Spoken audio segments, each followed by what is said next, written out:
For many years now, Russ and Craig have had many wide-ranging conversations with folks from all over the gaming world. This is one of those conversations. D6G, the Lost Chapter. Hey, Craig, so you having a little coffee there tonight? I don't know, man. This place seems more crowded than it normally is, and someone is slurping through a very. You know what I think it might be? It might be that milkshake from. There it went. They dropped it. They dropped the milk. Adam, was that you? The milkshake. It was that milkshake from There Will Be Blood, the movie. Is that what that is? Yes. So in the I drink your milkshake. Is that a thing? I don't think yes, that's a thing. Yeah. You know, well, good movie. So who's here with us here in Dunkin Donughts? Looks like a few gamers hanging out here. Looks like we got Bob. How you doing, Bob? Yeah, I'm good. Good. And Chris? Or you go by Christopher, Chris? What do you go by? Either works. Either works. Welcome, Chris. And then Howdy. Adam. Ooh. How you doing, Adam? Doing well. Excellent. So we're just Miss hanging you guys. You need to come back to Chicago. It feels like we were just there. That was awesome. we just hung out there at Adepticon, had a great time. Bob played in some tournaments, and we saw Adam. And let's just start off by asking, Chris, you're new to the mix here. I haven't chatted. Have you been on the Lost Chapters before this, Chris? I don't know if you have. I haven't been on the Lost Chapters. I was on the Play by Mob in 2014. And then I follow you guys pretty regularly on the Twitters. Oh, excellent. Welcome. So what games, Chris, do you play? What do you like to play? Lately, I've been big into Drop Zone Commander. Yeah. I bought it back in 14 and played a bunch, and then Life and Kids and everything got kind of took precedent. And lately, I found a group where we moved to who are big into it, and they're big into big strategic battles and everything. So that's pretty cool. Been a BattleTech fan since I was 13. So nice. And let me think. BattleTech drop a little bit of War Machine, and that's been the primary games that I've played lately. Cool. Very cool. We got some more people dialing in here now. That's awesome. Oh, see, it's like I'm telling you. I know it's a crowd. Add some more. Craig, you keep chalking everyone. I'm going to figure out if I can add more people here right now. Okay, cool. Yeah, you figure that out, and so You gotta find a table for everybody, huh? Well, it's right. It's Dunkin Donuts, so the best we got is 4 tops. So we're just gonna push these 4 tops together here. They're giant metal 4 tops too, so it's ridiculously hard. And then we'll put them all together, and more people come in. They can just sit at these 4 tops. So, does anybody have any questions that they'd like to throw out there or start the ball rolling? Oh, I got one. Okay, cool. Probably more for Russ, but what are your thoughts on the very that doesn't work, Adam. Mark He's III? busy. You can do that. I'll try to do that while we figure this out. Go ahead, Adam. I can do 2 things at once. I will tell you what Russ's thoughts on Mark III are. Russ went and he found that podcast that has Matt talking on it. He's very intrigued. He thinks it's really neat. He and his daughter are very super excited. He's particularly. All right, Keith, we're going to dial you into the main call in just a second here. Hang on a second. Okay, great. Thank you. All right, cool.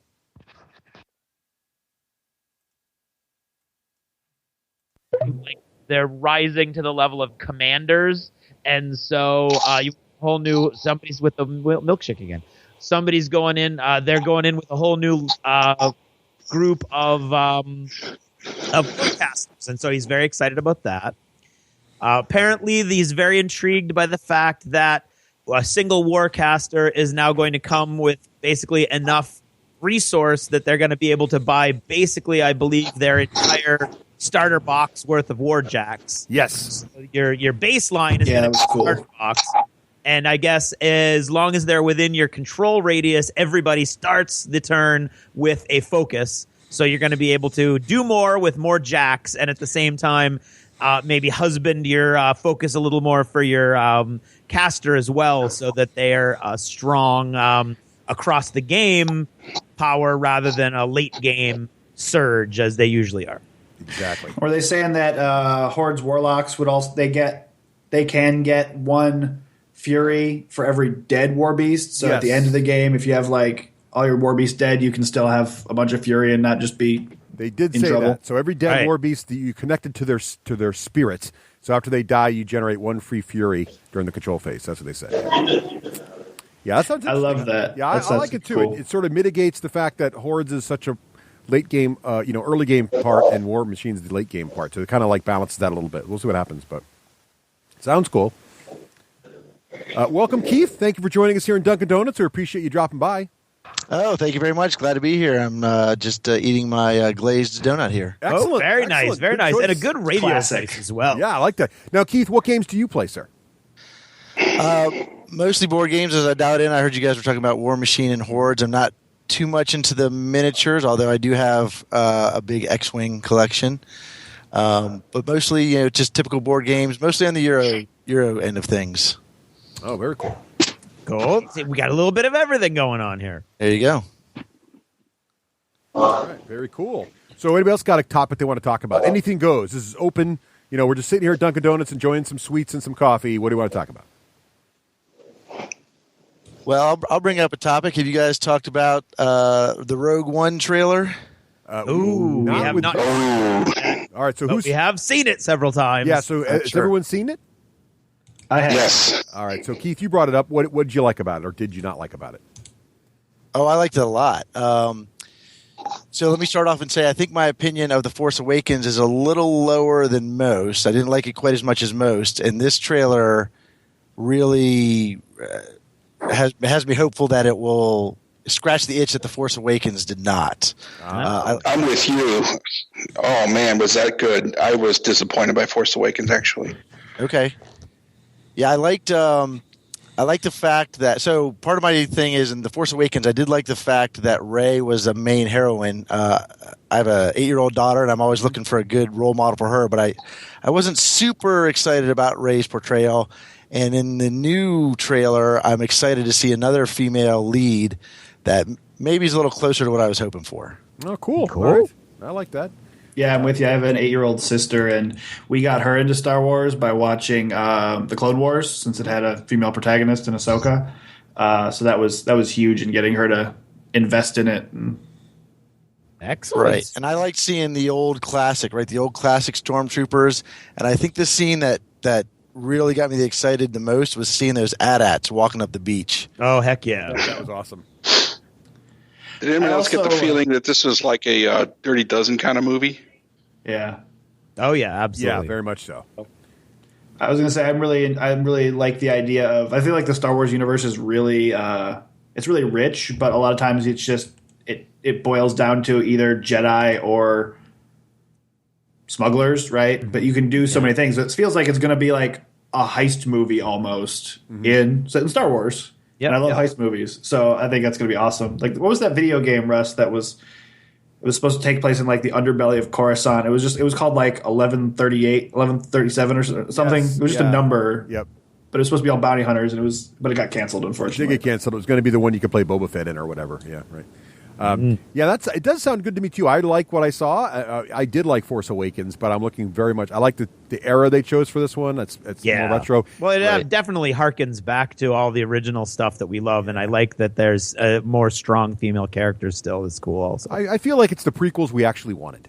That's true. That's my angle. That could be. Russ actually trademarked that phrase. I have, so it's fine. Very cool, very cool. So, what else we got to talk about here? I'm looking for more people dialing There were in. other prequels? What are you guys talking about? See, exactly, Yeah, Chris. see, Exactly. that's Actually, I'm kind of on record. I didn't hate the original, the new prequels. No, or but the it's old fun prequels. to hate on them. But it is there. They could have been a lot better. They could have been a lot better. See, I was in 8th grade when episode 1 came out, and so Yeah. I would say it's 50% amazing, 50% terrible. Uh-huh. So it's all right, but like it was. I had that going to the theater, getting midnight tickets experience as like as a 14-year-old. So but then I didn't even see the second one in theaters. So Yeah. Well, episode 1's almost forgivable for the Darth Maul fight scene. You can almost forgive, and for the music, right? That's true. The Duel of music Fates. is still great. So Duel of Fates and Darth Maul almost rescue the film, pretty much, almost. Then Gungans kind of balance it out. But then they had the there's pod racing. Pod racing is cool. Like I said, it's like 50% not like, bad, oh yeah. my god, this is an amazing like addition to Star Wars, and 50%, huh? Well, you have pod racing, but then you have lines like Wizard, Annie. So, it doesn't really work. I also, Very cool. I also, Very cool. Well, that's in my regular vocabulary. So you didn't even notice, I guess. Yeah. There was an episode of the D6 Generation we were going to try to make Wizard a thing, but I don't think that lasted very long. No, Wizard's going to be in fact, I don't even think that can be right now, Russ. That's it. It's bringing Wizard back. This has been a thing for a while now. Bring Wizard back. Bring Wizard back. That's a Wizard I don't think idea. you can bring back something that was never there to start with. Yeah, you really can't. There's only one way to find out. Right. We can try. I think Chris left the room to go to the bathroom, but hopefully we'll be back soon. We'll see what happens. All right. In a crowd this small, we notice. It's like a class. It's like you're auditing a very small class. Right. Right. So let's stay on the movie trailers for a second. How about the Doctor Strange trailer that just came out last night? All right, I haven't seen it yet, so I'm slow. Craig, you must have seen it. Yeah, I did see it. I'm not a big comic guy, and I'm not a big Doctor Strange guy at all, but it looked cool. And I loved seeing Chiwetel Ejiofor back out there, the bad guy from Serenity, and of course the actor from 12 Years a Slave. And I love the fact that you can tell he's a big name now, so he's in there. He's going to be really important, but you really can't tell is Doctor Strange chasing him because he's a bad guy? Is he chasing him because he's a good guy? And the special effects in the trailer were amazing. I loved the punch out of the body. So yeah, I'm looking forward to it. But I'm a sucker now. I'm a full blown Marvel movie fanboy. So yeah, I think I agree with you. I don't know much about. I wasn't a comics books guy growing up, so I didn't know much about the Marvel stuff until the movies came out. Right. And I've wanted to see them all as they come out. This was the first one though. You're spot on. The special effects look fantastic. Yeah. But it sort of had me scratching my head a little bit. You know, it looks a little like they're going in a different direction. And I guess they do that for all the Marvel movies, right? Like the Captain America was sort of a spy movie and et cetera. Yeah. Well, this one is supposed to be a real reach because I guess he's very, I mean, you've got Marvel has the superheroes, and then they have the mutants, and then they have like the Galactics. And these are the supernatural. So they're like the supernatural aspect of the Marvel universe, which is something they really haven't delved into other than Scarlet Witch. And they kind of just made her more of a psychic kind of, weird mind power sort of. So I think it's going to be a departure for them, probably beyond even Ant-Man. But I mean, so far as the Marvel Cinematic Universe goes, I don't think they've missed a note yet. So I'll give them the benefit of the doubt for sure. Right. Well, yeah, I'm sure I'll see it. Yep. So there was that. That was a good. Well, that's a good. I have to watch that because I do like Doctor Strange and I do like Benedict Cumberbatch, so I'm okay with that. Batch. Yeah, whatever. Hey, we have a new person in the Dunkin Donuts here. Welcome. How you doing? Hello. Welcome. Pretty good. You? Good. So are you? What are you enjoying here in Dunkin Donuts this evening? I'm just sitting down with a root beer, actually. Oh, that's fair. That's fair. Good. So, hey, what games off the pastry. What games you playing lately? I've actually just logged out of a computer game called Ark. Mm-hmm. Oh, don't know if you know that one. It's a survival game with dinosaurs and. Yes, I played Ark. I played the early version of it on Xbox, and I liked it a lot. Although I found it kind of difficult to evolve from, making a fire. Did you get pretty far? We've actually just we've got a private server and we've just wiped it and started again. Yeah. Yeah. We're what's nice about running around screaming at the moment. Okay. Well, there it goes. There's nothing quite like a game. That's the kind of game I think if Craig did play video games, he'd like, which is basically you learn to build fire, and then eventually you're taming dinosaurs and riding. Wow. Yeah. Yeah. Especially if is there a lot of sweeping your cave and stuff like that? Because that would be cool. You do have to clean up after yourself. Yeah. See. The game poops. Yeah, there is. But then you use that for fertilizer, so it's win-win. There you go. Absolutely.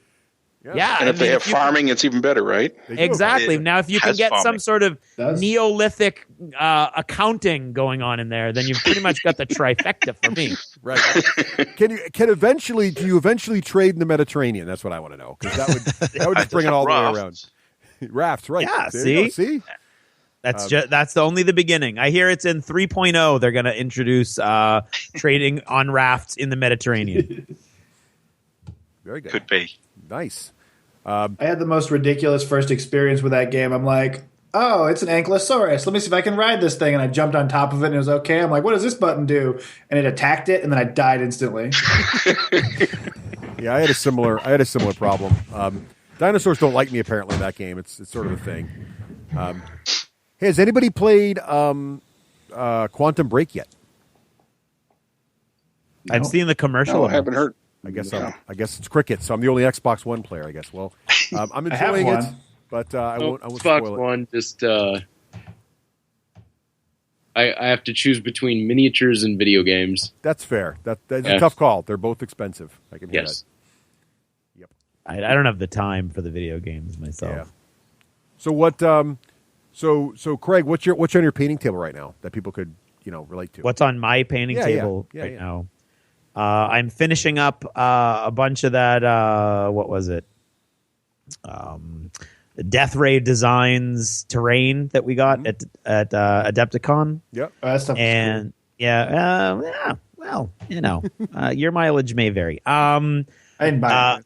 Yeah, I mean, my stuff like the stuff that I bought, some of it looks great. The big giant monolith looking stuff fit together like a charm. It looks beautiful. It looks great. The tiny little things go together relatively easily, but nothing holds them straight. So there's no piece that you kind of like slide in a little dowel at the end and it kind of knocks it all true. So it's all just sort of sitting together. And of course, I guess maybe I need glasses. I don't know. But all of my little generators now look like they're like tilted sideways and they're like melting and slumping over because they weren't exactly straight. And there's nothing in their build that makes them go straight. But the worst part is the middle ones, which are actually called large generators on their website, they're misdesigned. So they don't actually fit together the way that the instructions say they should. So, is this the one where the first picture in the instructions exactly? didn't Yes, look like the you second tried picture to. in the instructions. Yes, you tried to put them together. Yes. So I had to actually cut a strip off every panel so that they weren't symmetrical, so that then they would fit together. So it all worked out in the end, but it's a lot more work than you should have to do for MDF terrain that should already all fit, but. It's cool now that it's all put together and painted, and I think I've figured out a little way to put some acrylic rods in some of them to give them a little more of a little bump up. So that's cool. And then I have all of the Marvel models put together and primed and ready to go. So that I tweeted out a few pictures of those the other night, and so that's what I'm working on. How's that command crawler going, Russ? It's still half painted. So, I got that. Half painted is better than no painted at all. Right. Who else is working on models right now? Anybody got anything on their modeling table? I just cleaned up and I'm getting ready to prime the new Firestorm Task Force fast version of Firestorm Armada game. Ooh. Have you played yet? No, the rules are it's very light. They promise, a normally long game, they promise in under 30 minutes. Wow. So, and they have a bunch of 2-player starter boxes. Yeah, They've done something new too. They've started like putting small holes in there so you can change up the ships to be different kinds using those rare earth magnets. Oh. So you can actually customize them to be different, configurations. It's an interesting idea. So I'm getting ready to paint those. So I wonder if that sort of combines some of the rules they learned, some of the stuff they learned in Halo and Planetfall, I bet. It's got some elements of Planetfall. It does play fast like that. Yeah. There's like no critical hits anymore. It's just it's like a like a cross-reference table to see if you actually did anything critical. So it's very streamlined, very, very fast play. Cool. I can't wait to try it. Yeah, I'm haven't played it yet, but I'm excited for it because I have a hard time getting people to play that game just because they see me playing for like 6 hours. Yes, it's an awesome game, but it's a long game. So this one promises to be like 30 minutes. Awesome. That's good. Who else has got models on their table? Well, here at my house, we have a table set up, and I haven't started working on mine yet, but my kids have started working on their Frostgrave models. Ooh. Oh, cool. So we got back into that. I took my son last fall to a convention called Cold Wars in Lancaster, Pennsylvania, and we got introduced to the game. So he was very eager about it, and then Santa brought him some figures. So we're slowly getting around to painting those up, and hopefully we'll actually play the game here soon. Yeah, it's fun. It's fun and fat. How old are the kids? My daughter's 8, although she's going to be 9 here in a week, and my son is 11, about 11 and a half. Oh, cool. Oh, yeah. You'll be good to go with the full rules. Oh yeah. They're getting right in the sweet spot where it's fun to play with them, and it's still cool to hang out with Dad. Right. there you go. Hold on to it while it lasts. Right. Right. That's awesome. That's very cool. I'm actually painting Frostgrave as well at the moment for the Geek Nation Tours Frostgrave Challenge Gen Con thing. Yeah. Right. Oh, cool. My wizard had a bit of an accident, and all of his retinue have been turned into mice. Oh. So I've got that's awesome. a mouse barbarian and a mouse wizard and a mouse archer. Oh, that's cool. Awesome. That's very clever. That's one of the great things about that system is that there's so much flexibility in the models you can use. That's great. Yeah, that's what I thought. Yeah, very cool. So are you guys using actual Frostgrave models or just using whatever you can find lying about? We have some of both. For my daughter, she wanted some good, female wizards. I had to go out of the Frostgrave line. My son, I think his are right from Frostgrave. But then the buildings, I think I'd gotten the recommendation from you guys via Twitter, or I believe it was Twitter, where it was, and I forget the name now, but there's these plastic buildings that snap together. Right. And I'm blanking on the name, but that's easy. Yeah, it's easy to snap together. So it's kind of mixing and matching. I did get the box of Frostgrave soldiers, and I've been a little bit nervous about assembling all of them still. So we haven't even gotten to that part yet. Just assemble them as you need them. That's what I think for that kit. Right. Like make up your warband ahead of time, and then just use the bits to build the pieces you don't have models for. That would be my recommendation. That's a good recommendation. Well, there you go. We've all gotten our money's worth now. Excellent. Is anyone as surprised as I was at the swag bags at Adepticon? We don't get swag bags at Adepticon, so why don't you tell us what was in the swag bags? Well, and if you were surprised, in what direction were you surprised? They put a Hordes War Machine starter box in the swag bags. That's like $100 item. Yeah, they do that though. Yeah, it's pretty awesome. Yeah, they do that like every other year. They do that. Yeah, it's awesome. Yeah, I was very surprised to see that in there. The first year they did that was insane. Yeah, people freaked out. It was pretty awesome. And that was the first year there was a War Machine presence at Adepticon, and it was like, wow, they just like planted a flag. Mm-hmm. They did.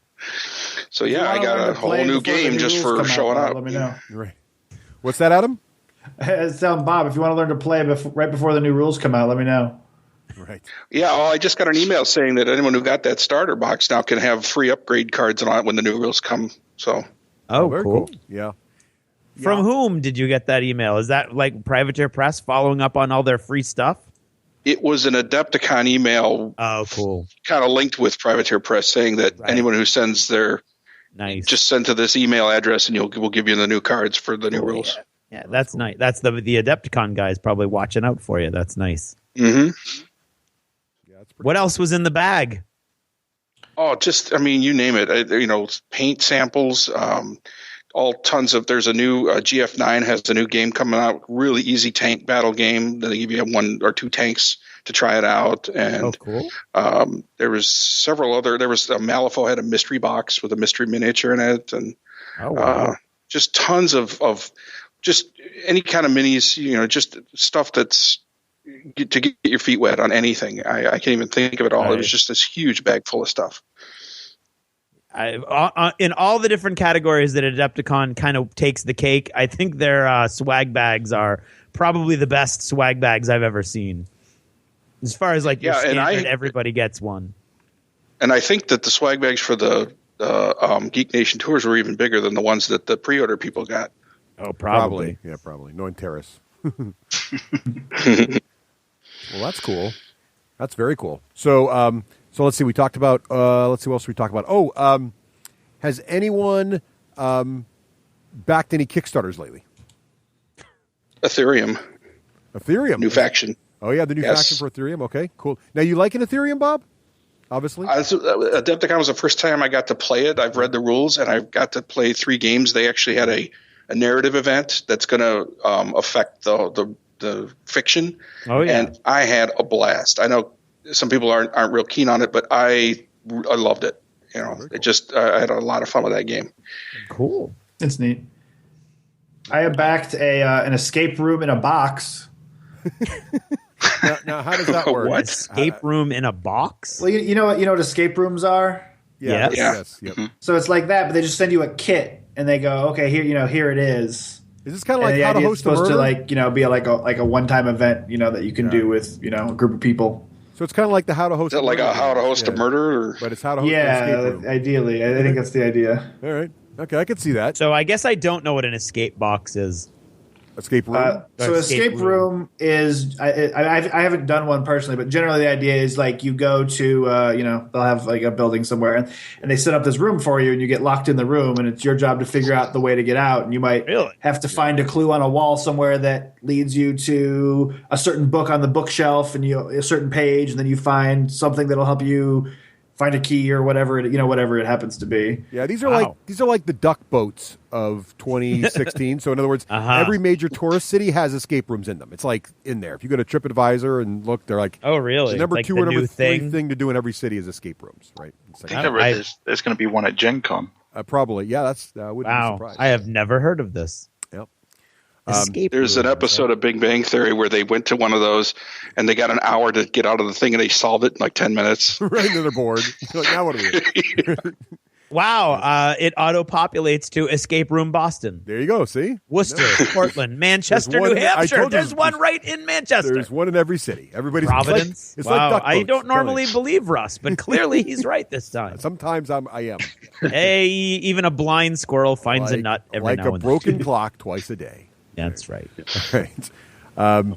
Cool. So just Escape Box, and anybody else backing any Kickstarters? Yeah, I backed.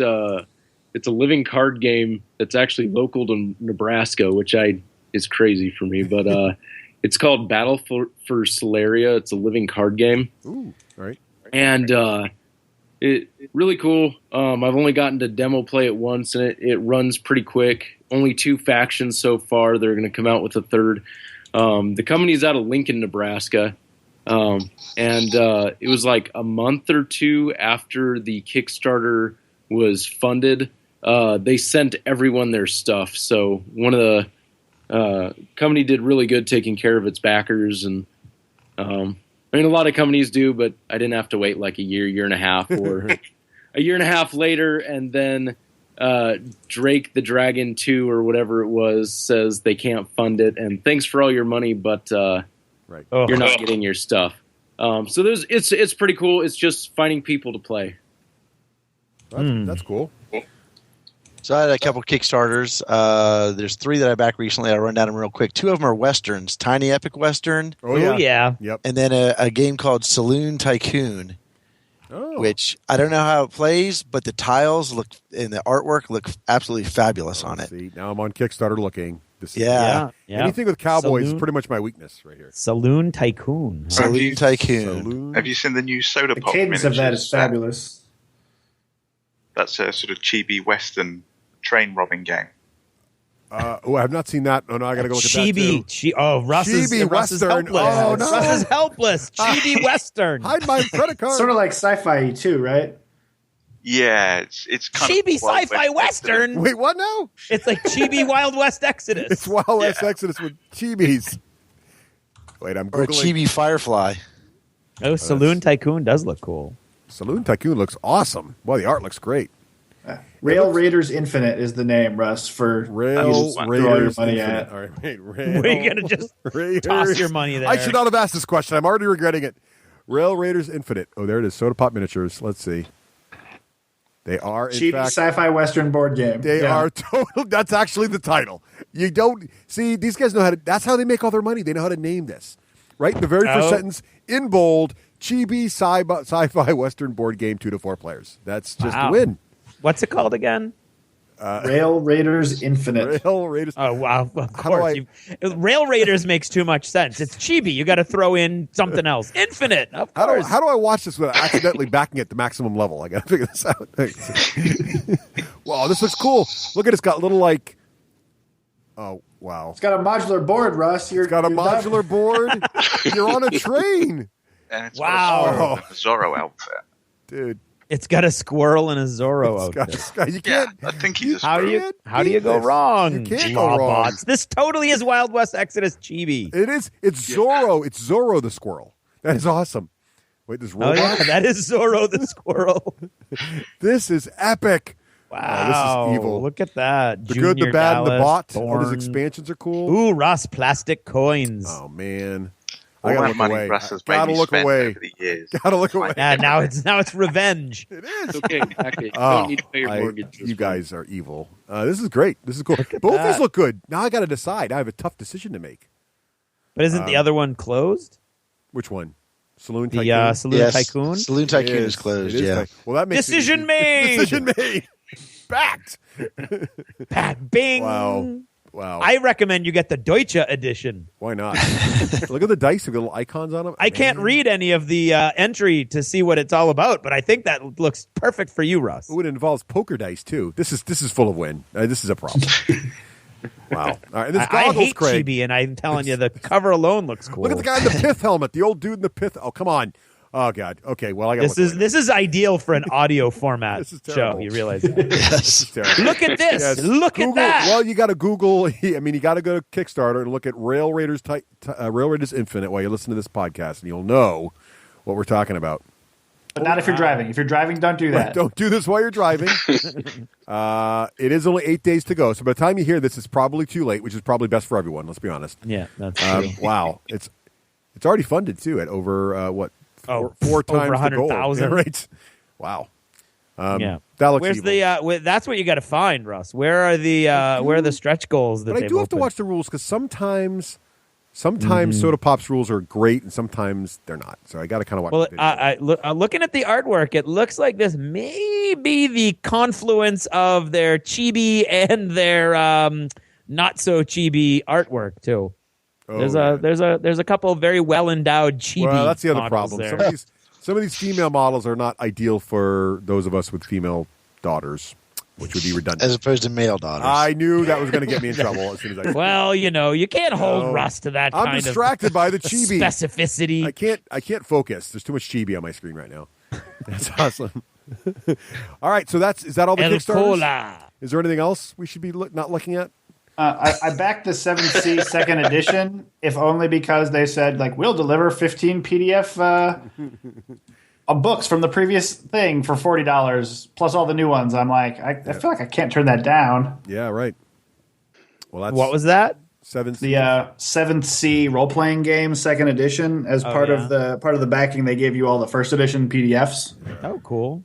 So I think I probably got like 30 PDF role-playing PDFs for like $40. So it felt good, and it's pirates. So sounds about right. Pirates are full of wind.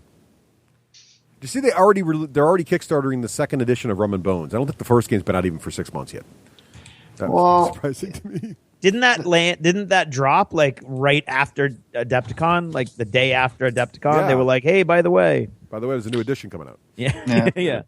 So how do you guys feel about these companies? I mean, Cool Mini is probably the worst offender, but like they have to have enough money from the previous ones to just fund these games as though they're a normal board game, like every other board game company does. Right. But they go to the Kickstarter again so they can get the money way ahead of time. Yep. Like I can see why they would want to, right? It's like getting everyone to pre-order, but some people feel like it's against the original concept of Kickstarter, and I don't know. It's very divisive. I think that it's what the market has created, and I think that's really the gamers have themselves to blame if they don't like it, because that's what it's kind of like the majority of. If it wouldn't work if people weren't willing to do it. I personally don't want to do it for the most part, although I'll jump in depending on the company and the game and stuff. And I mean, saying that it violates the spirit is, well, if it was violating the spirit, I think the Kickstarter people would probably stop it. And I think it's pulling in more than enough money that they're not going to stop it. Yeah. That's right. I mean, it's, I think it is what it is. And there's nothing stopping you as a small time publisher from trying to use Kickstarter. And there's plenty of people that did that. I mean, End of the Line just did it, right? They had almost nothing going in, and they were able to do it. But it does make it much more difficult. You know, it would be really cool if there was a little place for little guys to go all by themselves. But eventually, the big guy is going to sniff it out. And I mean, you've all seen what's that robot? The Disney robot that I hate. Russ, help me out. Hero 6? No, the little guy, the garbage Wall-E? robot. Yeah, Wall-E. I mean, you've all seen our future, right? Because it's going to be. That's what it's going to be. I mean, it doesn't take a really big imagination to imagine that eventually Walmart and Amazon, one is going to eat the other, or they're going to combine, and that's going to be the cheapest way to get all your stuff. And that's the way. None of these like buy local. They're not eventually going to be able. No movement like that is going to actually be able to beat that. So eventually, that's where we're going, and that's what happens. Is the big guys will find a way to make it work for them, and that's where the money is. And that's the world we live in. Well, that's sort of an interesting thing with both Asmodee and then Privateer Press, like actually putting money behind, hey, go to your local gaming stores, store. yeah. Right. I think it's true. interesting having worked at a local gaming store. They're basically going, these stores are giving us free advertising, so we're going to pay them for the advertising essentially. So I don't know. Totally. No, that's an excellent point. It's very interesting. No, I think that's actually right in line with what I'm talking about as a good rebuttal. Adam, don't sell yourself short. So I mean, people are trying to kind of pull away from, you know, the cheapest place is the best, right? And that's true. Where the world is not going to be a better place when everybody's buying all their stuff online, no matter what you're talking about. So it's good that somebody's fighting against it, and it's interesting to see and to watch that. And I mean, I don't like the Wall-E movie, so I hope that's not our future. So it'd be cool if somebody could come up with a way to put off or stave off that future. It'd be swell. And you're absolutely right that Asmodee and Privateer are both in their own way trying to do that. That's another totally interesting, different topic where you've got, in my opinion, Privateer Press, who I don't like really have a dog in this fight anymore. I don't play GW games and I don't play Privateer games really. They seem to me to I mean, we all knew eventually they were going to grow into where GW was and have to start making those hard decisions and how do you scale your company and that sort of thing. And I think there was a lot of people who had a lot of faith that they would find a different path, and it seems like they're finding a similar path. If you look at the tone of the emails they sent out during Adepticon weekend, if you look at they're coming out with another edition after they promised they would never have it and they would never need another edition. And I don't think none of those are bad decisions, but they're all decisions that kind of like, yep, we admit that if we're going to be a big company and we're going to make money in perpetuity, this is the way you you have to do it. You know what I mean? Yeah. Well, I think it's interesting because I think GW did a couple things that I think people like, because I happened to be running a retailer store during the time when GW was defending the retailer. So GW also came out initially with, you can't sell below a certain margin or below a certain discount, and that was to help the retail stores. The problem was they didn't enforce that policy. So, there were certain online retailers that were big enough where GW just a wink and a nod and said, well, you guys do enough, so you can still sell it at 30% or 40% off. So that was a problem. And then B, GW woke up one day and said, by the way, no one can sell online except for us. So those are the two things that sort of started to go the wrong way with them. I don't think what they initially started was the right thing to do. And I hope Privateer doesn't go down that road farther than where they are. I think where they are now is sort of the places that I think retailers, because GW sort of was cyclic, right? There were times when retailers loved them, and there were times when their bottom line was more important than everybody else's bottom line, and retailers sort of did not love them. And so so there were peaks and valleys, and I don't know where Privateer Press is right now, but it feels like the retailers I talk to seem to like this direction, but we'll see what happens when it actually gets rolling. Mm-hmm. So we'll see. Can I add one thing about the Kickstarter? Yeah, go ahead. The mentality is I'll back something if I have a fear that it's not going to happen, or if my store is not going to carry it. But a lot of times I'll wait, and mainly because you can't get a decent demo buying online or waiting for Kickstarter. You got to go to that game store where there's people willing and excited to teach you how to play it. Yeah, I'm agreeing. Absolutely. That's true. I think that's right. I think it's good that people do that. I think it's good that these games eventually do hit stores, which is great. So we'll see. We'll see what happens to this stuff. I still don't know if you could produce these really, really, really high model count board games without using Kickstarter, because it does. We do know there's a high upfront cost for the plastic, for the molds to produce the plastic, and I wonder if Cool Mini or Not really could do it without some upfront money or without taking large risks, because they don't know if it's going to. Well, I agree. You get instant feedback of whether or not the public wants the thing at all. So instead of going and just putting it out there and then finding out no one wants it. Right. So they I mean, it's a low risk way to do it. So we as gamers get all these crazy games that are chock full of models for what is a reasonable price, and they get a lower risk way to bring it to market. So I don't really see the bad side of it. And there's still small companies out there that make a splash with some of these things. So, I got the tactiles for D&D. I love them. And they're a tile set, and the only way you can get them was on Kickstarter. And I've seen other companies try to make them, and they're not as nice. And it was just a small company woke up one day, did it, and haven't done a thing since with that. I don't think, but I love them. On the other hand, Rail Raiders Infinite has 14 train cars. 14, Craig. 14. Back it now. Just saying. I can't get off this page, and I hate Chibi. See? It's with awesome. The Cool Mini or Not thing, they're looking at branching into, or they are branching into non-miniature board games as well, aren't they? And that they're not going down the Kickstarter route for those. Interesting. Really? Interesting. Yeah, they're doing quite a lot of work with Eric Lang. It's all about the risk.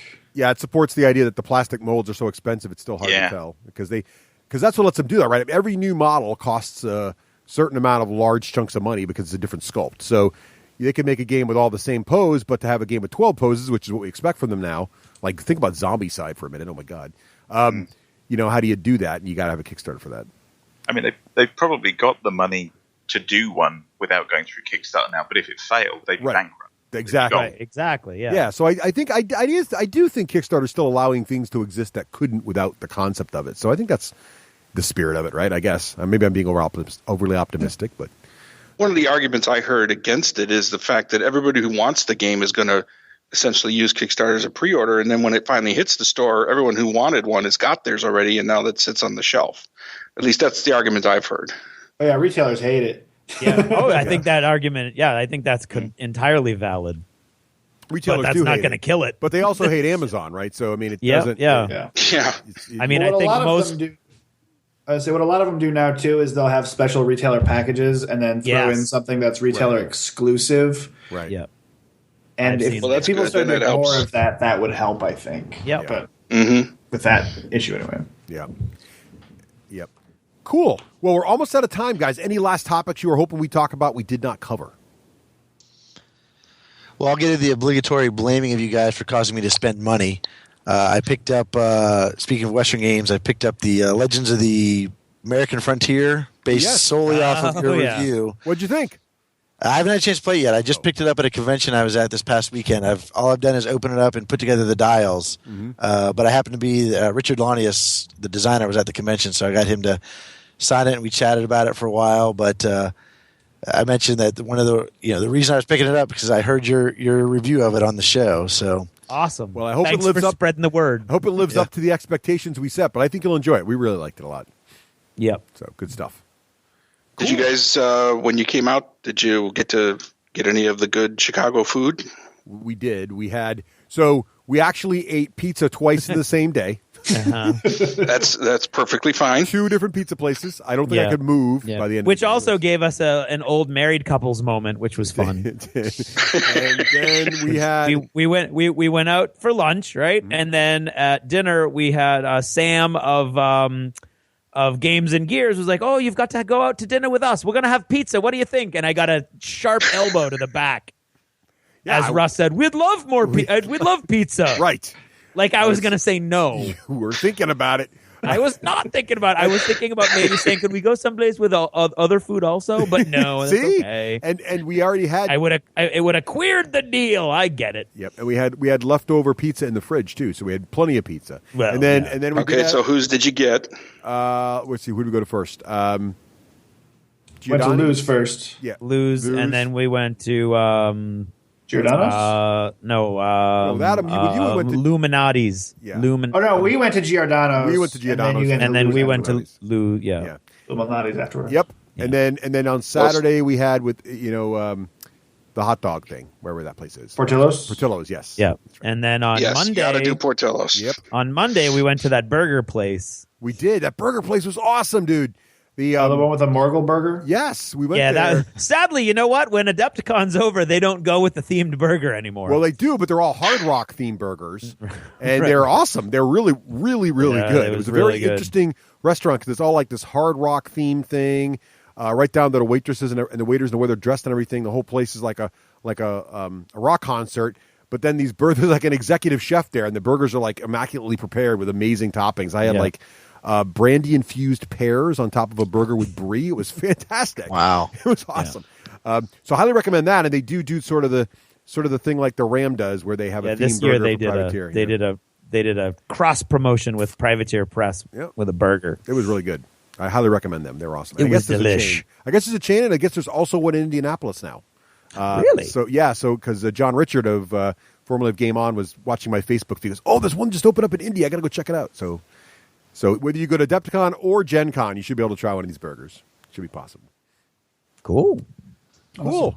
Well, thank you guys for joining us tonight. Really, really appreciate it. And also, thank you for all your support on Patreon. We, of course, really absolutely. appreciate that. We mean it 100% when we say we could not do this show without you guys. Thank you. Thank you. Yeah, happy to support. Well, thanks, guys, and we'll try to do this more often. So once every other month or so. So we'll try to get and make it. Yeah, more fun. we're supposed to. So we'll try. Yes. So keep. And there's really no reason other than we keep forgetting. Right. It's actually an easier last chapter than normal. It actually makes it a lot easier for us. We don't have to think of anything to talk about. It's kind of nice. But play more games and come back with more achievements in the next. That's right. Chapter. Could we do one at not 2:00 in the morning? Oh, yes. Yeah, we did one a while ago that we tried to do that was a little more conducive to you guys, and we should definitely try to do that as well. Yeah, once in a while we do them on Saturday mornings our time, which works out to be like 1 or 2 in the afternoon your time, which makes it a little easier. But Dunkin's open 24 hours, so what's the problem? It is open 24 hours. Well, not all of them, but we can find one. Right. Well, everyone who's on the call and everyone who's listening, paint something before the next one, and we'll all... There you go. Bring it back and send you the pictures. Have a painting goal. Get a paint. We can send. We can tweet our pictures to each other. That'd be awesome. Paint 6 models, which is completely coincidentally the size of a guild ball team. That's true. Not that we're planning. All right, excellent. So there's our mission: good. Paint 6 models by the next call. All right, guys. Thank you so much again, and thanks for the support. And we'll chat with you again not too far in the future. Bye, guys. Take care. Bye.